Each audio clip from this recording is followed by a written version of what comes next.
Hey everybody, welcome back to Blender's Best of the Month. I'm Zee Garcia. In this brief video, several of us are going to be telling you about the best game we played this month and why we liked it so much, in the hopes that maybe it'll be something that you'll want to look into yourself, alright? So I'm going to kick it off. My game of the month was Karuba. Karuba is an excellent, quick, light game in which every player is given one of these, and you are drawing tiles and placing them on this board, trying to connect temples and explorers that are sitting on the outside, trying to grab up gems, and basically get the most points from doing those things. The game has really no interaction between the players, but it's a fun little puzzle. I've enjoyed it tremendously. I think it goes over really well with younger kids, with adults, with mixed groups, you know. Really great stuff. I highly recommend this one. Karuba, a new favorite of mine. Check it out. Hi there. My best of the month is Steamworks. It's a really cool worker placement game in a steampunk setting where you are the inventors who are trying to impress Queen Victoria and make various cool machines there. Now, what's really interesting about this game is you're trying to create machines by combining power sources and components, and you can make bigger and smaller machines. And these machines are the worker placement spots for you and your opponents. When your opponents come to your spot, you will get the bonuses, and it's great. So you want to create machines that will benefit you and be attractive to your opponents. And that's what makes this game really cool. You're trying to make the combinations of different things and try to score more points at the end of the game, although the point scoring isn't that big in this game. So I really recommend this game. Cool components, cool theme, and really unique worker placement game. Steamworks. Hey everybody, it's MaggieBot, and for Best of the Blend this month, it was a really tough decision. It is Essence season, and I have played no less than 20 amazing first plays this month. From Nippon to the Gallerist and Mombasa and Alluvia Project. There are some amazing, great heavy Euros coming out. Even Royal Goods, which was kind of a little surprise light game from Lookout Games. That was all very good. But the one game I purchased at BGG-Con was Eggs of Ostrich. I got to play Eggs of Ostrich when we had a little downtime with my friend Nicole and her friend Chris. And Eggs of Ostrich is a 3-player card game in which you are trying to guess what other people might play on a given turn. An event card is flipped over, and everybody puts a card face down and flips them up at the same time. If you played a numbered card, you're going to split the event eggs between you into your baskets, and anyone that plays a skip is not. And what you want to do is get the perfect amount of eggs into your satchels without going over. It's a really fun, hilarious game that we also call the Ostrich Butts game because most of the event cards are pictures of an ostrich butt. So it is available over in the BGG store. Shinpei Sato has another game coming out this year called Onitama, which is going to be a huge hit, so I foresee good things from this guy. Thanks everyone for watching, and I'll see you next time. You no sooner set foot inside the ancient ruins than the tunnel behind you collapses. Foul laughter screeching all around you. You cannot hope to dig your way out. All you can do is search for an exit. Warhammer Quest, the adventure card game, is a cooperative game for 1 to 4 players from Fantasy Flight. You control a party of heroes who join forces to complete a series of quests set amid the evil and chaos of the Warhammer universe. You must use your skills, a little luck, and equipment to achieve victory. Make your way through multiple locations and destroy vile enemies in the process. Can you save the city of Champ and its people from certain doom? You know, this month has been full of so many great games. It was hard to pick just one, and Warhammer didn't even hit my table until the end of the month. And I'm so glad that it did, as I've really enjoyed the romp through the dungeon and the storytelling of the included campaign, An Uneasy Alliance. So if you enjoy a good dungeon crawl, this one is easy to set up and jump into. So give it a look, but beware what lurks in the shadows. Hello! And my pick for the month of November is Steampunk Rally, designed by Oren Bishop and published by Roxley Games. This is a draft dice placement game in which you're racing in the Swiss Alps on a contraption that you just built. You will draft cards to build your machine and use the dice to power them. What I also liked about this game was that it used real-time inventors in the game.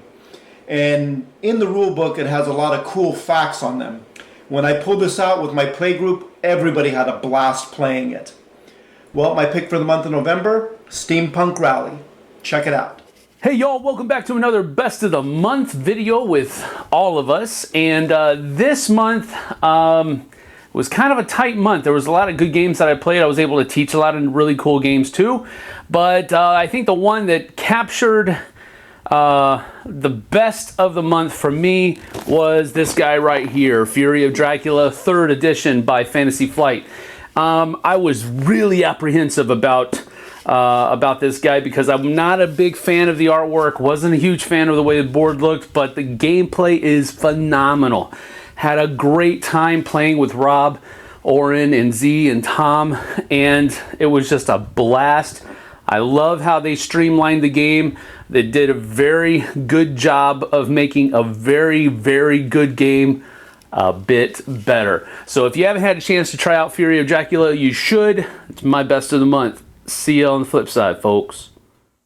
Hey folks, Rebecca Thomason here from Two Player Showdown, and my game of the month is Alien Frontiers. Hunter went to BGG Con this year and won this at the DFW Nerd Night charity auction, and it was my favorite thing that he brought home from the event.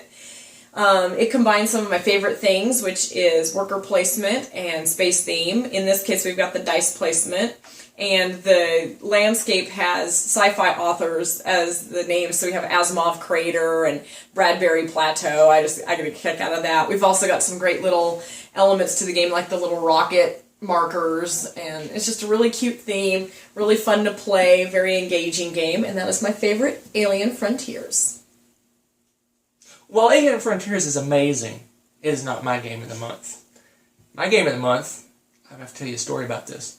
Many, many years ago, when I first got back into board gaming, there was this game I've always wanted to play, but it was just too epic, too expensive, too hard to get to the table, too hard to find, you name it. This year at BGG Con, I got to play Twilight Imperium 3. Epic. That's my game of the month. Hey guys, Tiff here, and my best of the month is Shakespeare from Mistari Games. It's a very tight scoring worker placement game with a couple of twists and enough theme to make learning the rules intuitive. Each player is trying to make the best 3-act play by building a set, creating costumes, and hiring actors. Every round you draft new characters which allow you to take the various actions, but if you use a character one round, they'll need to rest on the next round, which requires you to plan carefully. Adding to that, you bid for start player each round using your action markers. So the player willing to take the fewest actions during the round wins start player, and this is a game where being start player can be very important. The artwork is vibrant and well done, and altogether it makes for a thinky but approachable Euro experience. I highly recommend you check it out. Hi guys, Jessie here. My favorite game of the month was Bottom of the Ninth by Dice Hate Me and Greater Than Games. This game was a fun, fast-paced 1 to 2 player game that was all about bluffing and rolling fast-paced dice. And it was great because I was visiting my family this pretty much whole month, and so I never really was able to sit down and play a long game, and this game only takes 15 minutes to go through, so it was a great way to fix my board game craving. So if you want a fast-paced game to play and try out, try Bottom of the Ninth. My best game of the month is actually a reprint of a classic game, and that is El Grande, the big box version. This just came out from Z-Man Games and includes El Grande. It includes 2 of its expansions and then 4 more expansions, although they're mini, tiny, modular expansions. One of those expansions isn't really worth your time, but one of the expansions is fantastic. El Grande is the king of worker placement games. It is the first of worker placement games. This one does an excellent job at adding more stuff to it. The box is probably bigger than it needs to be, by probably, definitely. But the game itself is tense and just as exciting as it was when the game was introduced 20 years ago. Certainly one that is worth your while. That's El Grande Big Box Edition. So my game of the month is The Prodigals Club by Czech Games. Now this is a great game. I always liked Last Will, and Prodigal's Club adds to it because instead of just trying to lose money, you now have three things you're trying to lose: your money, your reputation, and your status in society. But the catch is that instead of just losing one of the three things and burning it to zero, you have to be careful, because whichever thing is the one that you have the most points at the end is the one that is going to be your final score. So like a Knizia game, it has scoring where your thing that you worked on the least is the one that's going to be your score, and that really adds. So it's a great sequel to Last Will, and it's a game that I played a few times at BGG Con, and I played it a few more times this month, and I just have to say that my game of the month, and one that you should look for, is Prodigal's Club. Howdy gamers, Indiana John here, and my pick for Blender's Best of the Month for November is Arcadia Quest from Spaghetti Western Games and Cool Mini or Not. This is a great adventure-style game where you're taking a team of adventurers into the city of Arcadia to fight monsters and to fight your opponents in order to get gold and items and all those other wonderful dungeon crawly sort of things. And this game has some of the highest production qualities I've ever seen in a game. Amazing components, wonderful artwork, and the miniatures I really think are the best that I've ever seen in a board game context. So I would definitely recommend checking this out. It's a lot of fun. It plays in sort of a campaign style, which is really neat. And also, I wanted to mention this in November because at the time of this video is released, I think there's a few days left to get in on the Arcadia Quest Inferno Kickstarter, which is a whole new base game that they're releasing in this world with lots of Kickstarter exclusives and upgraded things and all that wonderful stuff that comes with Kickstarter. So if you're interested in getting in on this system, that might be a good way to do that. But as for me, I'm going to stick with the base game, which is a fantastic start. And so that's my pick for November, Arcadia Quest. Hi everyone! I was lucky enough to go to Board Game Geek Con in November, so I got to play a ton of great games this month, which made it hard to pick just one to highlight today. But ultimately I decided on Steamrollers from Mark Garrett's as my pick of the month. Now I know that this box doesn't look like a lot, but this game has totally enchanted me, and I'm thankful to my friend Nicholas for introducing me to it. Steamrollers combines dice drafting and pick up and deliver in a really cool way, kind of like if Steam and Quicks had a baby.